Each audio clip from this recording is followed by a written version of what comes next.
Today, we're going to be looking at something that's a really, really hot debate within the fitness industry. Fast versus slow dieting. We're going to look at the advantages and disadvantages of both so that you can make an informed decision about what you feel is potentially best for you and not demonize one or the other.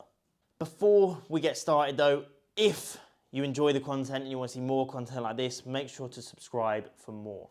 Let's go then. So we're going to start off with the fast dieting. One of the first and most prominent advantages of fast dieting is you get rapid results. Key is in the name.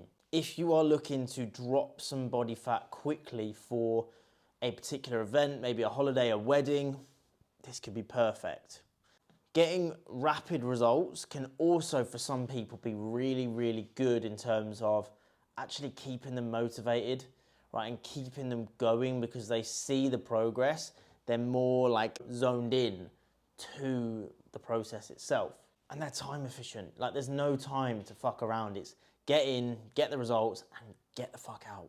It means you're not spending loads and loads of time dieting.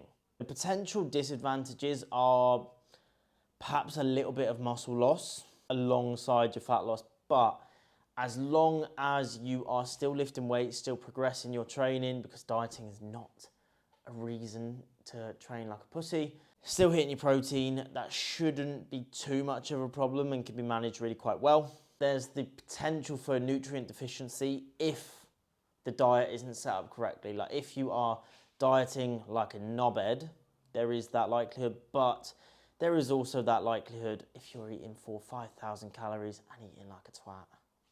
And it's difficult, like it is hard. You're gonna be eating less food, probably doing more steps. It's not easy.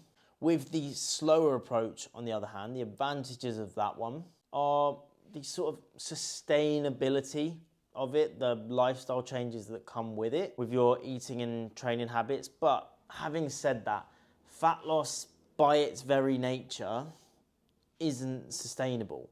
You cannot lose fat forever, nor should you even want to or try to.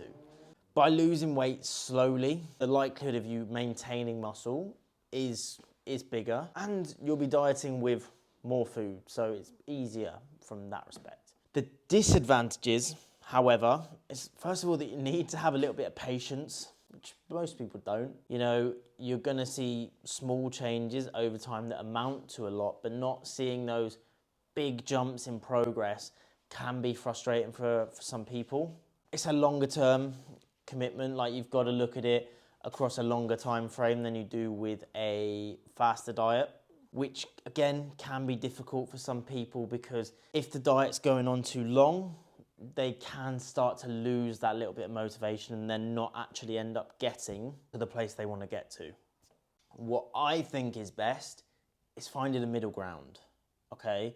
So sitting between the two, utilizing both. And the advantages of that is you find that middle ground and you're able to use both effectively. You could start off with a faster pace, get some quick results in the books, and then start to slow things down after that.